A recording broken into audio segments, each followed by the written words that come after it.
とは任せろ。 What's up, everybody? It's Young here with a Final Fantasy XV news update. The following information once again comes from Game Informer and their extensive coverage of Final Fantasy XV for the month of April. Today I would like to discuss dialogue options in Final Fantasy XV, which was touched upon in Game Informer's cover story article. If you are a Final Fantasy fan, you will know that dialogue options are nothing new to the series, but they really didn't add much to the games either. One of few exceptions is Final Fantasy VII, in which dialogue choices throughout the game would affect who you got to date during your second visit to the Gold Saucer, but the dates themselves really had no impact whatsoever on the overall story or gameplay. It was more of a fun diversion.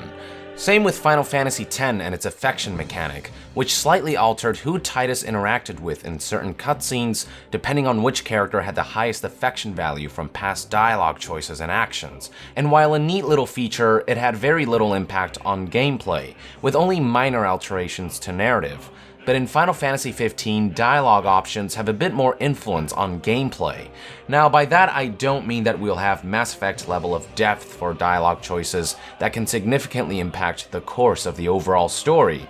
It's already been established that Final Fantasy XV's story will be linear.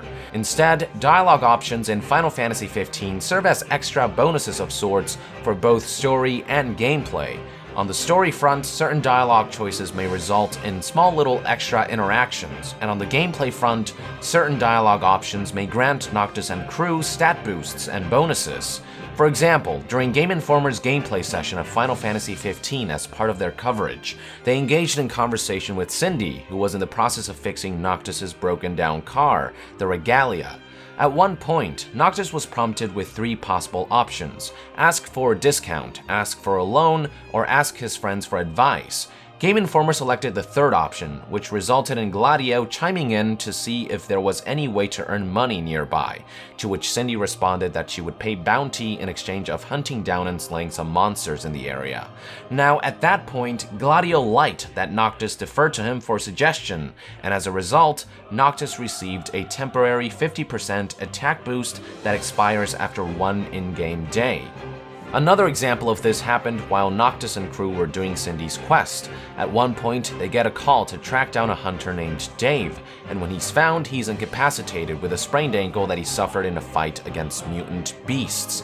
When Dave asks Noctis if he can help him out, the player was once again prompted with three dialogue options: help for free, do it for a price, or defer to his friends. Game Informer chose the first option, help for free, but this time it resulted with no special bonuses. The idea with the system, according to game director Hajime Tabata, is that he doesn't want to penalize players for making a wrong choice. He stated that this system allows you to change your adventure and playstyle based on the boosts you have on any given day. For example, if you don't have many boosts, you might decide to level your character that day and roam around freely, so it directly impacts the way you strategize. I actually really dig this idea. Dialogue options in Final Fantasy games have always been pretty pointless, but now the bonuses they grant could prove to be pivotal when facing great adversity. Now, I do hope that these dialogue options will also lead into some character development on occasions, and extend beyond little asides. While I wouldn't expect anything as extensive as something you'd find in Persona games, it would still be pretty neat if a dialogue option led to some meaningful exchanges between characters. Final Fantasy XV's structure is based around a road trip after all, and it wouldn't be a road trip if people didn't get to talk and know each other a little more. But that's just my 2 cents on the matter. Overall, looking forward to seeing the impact that dialogue options will have on the final game. What are your thoughts on the way Final Fantasy XV handles dialogue? Let us know in the comments below, and to be further updated on gaming news, stay tuned right here on Young Yeah. I'll see you guys next time. Young out!